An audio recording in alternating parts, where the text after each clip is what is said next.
Merchandising is a great way for artists to make money. They can sell it directly from their website and throw it out into the mail. They can also sell it from their merch booths as well as their show.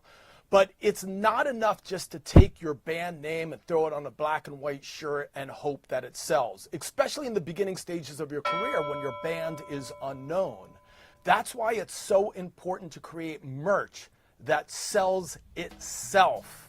And this brings us to part one, which is killer graphics.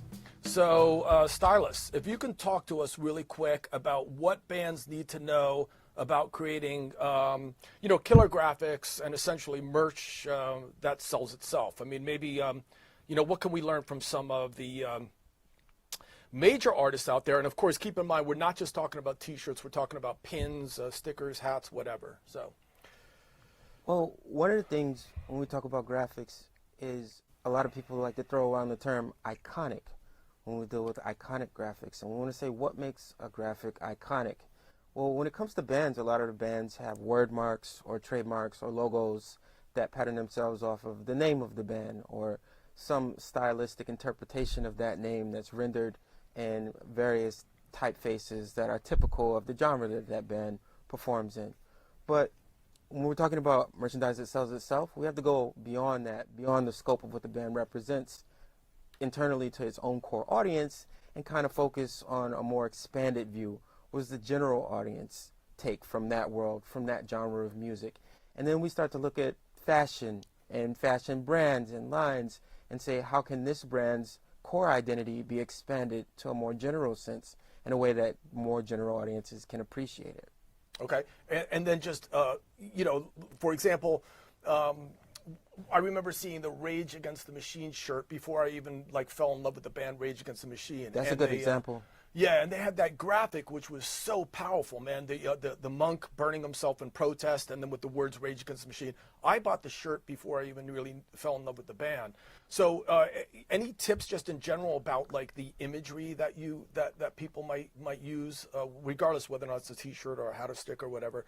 Should they try to be a little provocative? Should they try to make a statement, anything in particular that you can call out? Or well, provocative is the name of the game when it comes to it, especially coming from musicians. This is what people expect from musicians. Mm-hmm. And a lot of the musicians that you don't see succeeding in that capacity are the ones who don't have the ability to be provocative outside of being imitative of something else they've seen.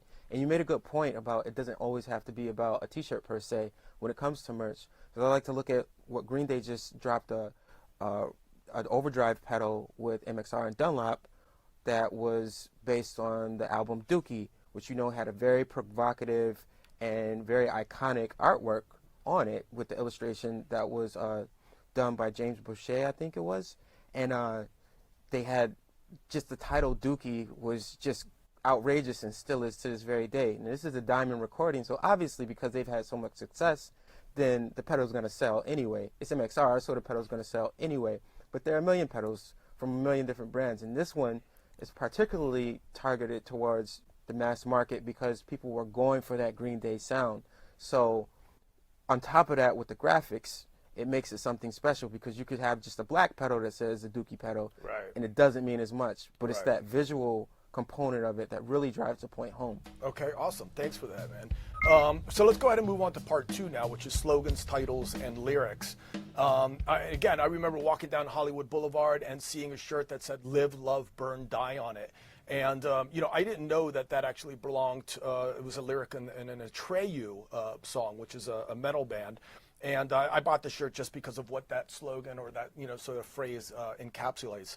So can slogans, titles, and lyrics also be a way to maybe create merch, essentially, that sells itself? Absolutely. But they have to be catchy slogans, catchy lyrics, right? Right. So it really comes down to the band and what they're able to produce. Mm-hmm. I mean, there are tons of lyrics that matter. There are tons of lyrics that don't. But it's really encapsulating that singular line that it was all a dream, right? Uh-huh. From Biggie Smalls, for instance. Right. Or, just a really powerful statement that, again, is provocative and says something about the culture. So if you say, even the name of the band or the name of an album title or a song title could be something that encapsulates that idea. So when you say Rage Against the Machine, that band name in and of itself is a statement that has existed prior to the existence of the band, but once they grabbed onto it, they became the definitive representation of that statement in our society, and they held up to the ethos of what that idea meant from its point of origin. Right, so there's a high degree of synergy with everything that goes along with the band, the way they present themselves, their personal sense of style, and then the title that they chose, and then putting that on a piece of merchandise, and it all comes together in a perfect synergy. Right, for sure. Yeah. So maybe you guys can look for song titles that have a really strong statement, and you know, album titles that have a really strong statement, and or lines of lyrics. Or lyrics, yeah, for sure. All right, good. Let's move on to part 3 really quick, and this brings us to killer colors, fonts, and fabrics, and you know, as I pointed out in the intro. You know, I liked shirts and bought them specifically because I liked the colors and the effect that I felt that they have. And psychologically, color does have an effect. Black is a very powerful color, for example. Red is very energetic. And also maybe even fabric makes a statement. You know, if you're buying hemp, it makes a statement maybe about the environmental causes and that kind of thing. In any case, what can you tell us about creating merch that sells itself when we're talking about, you know, essentially when we're talking about colors, fonts, and fabrics?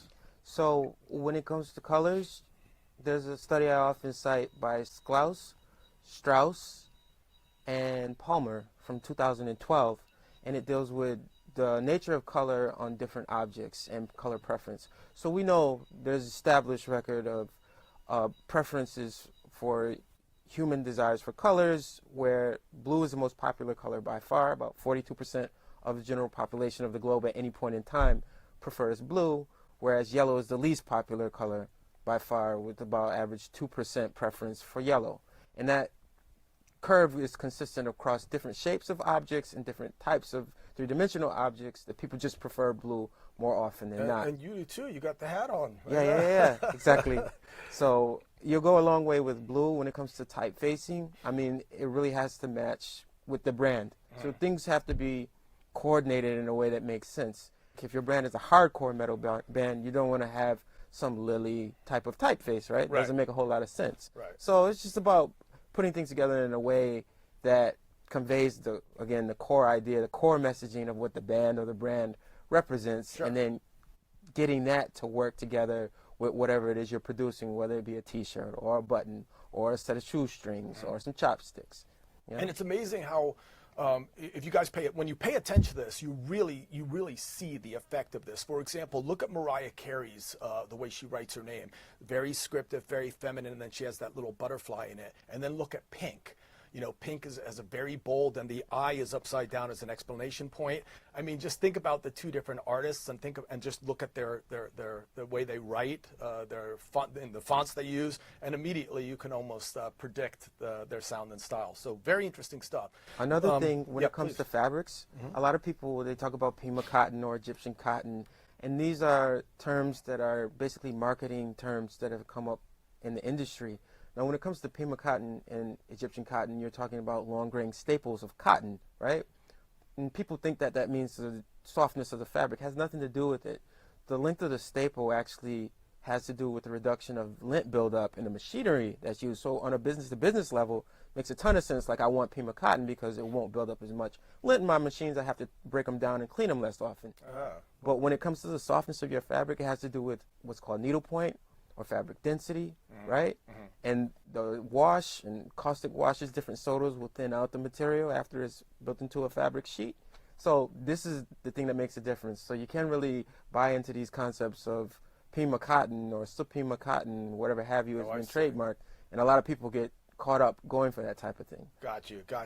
A couple really quick book recommendations that might help you guys with this. Color Psychology by Richard Lewis, Just My Type by Simon Garfield, and also Fabric for Fashion by Clive Hallett. So maybe some good books you want to check out. Good books. I thought very interesting conversation. Thank you very much. All right, I hope you guys liked that video. Please be sure to like and subscribe and hit the notification bell so that you know when the next video is coming out. And please be sure to check out these new videos that can help you turn your art into a more successful business. My name is Bobby Borg. Thank you for watching. Peace.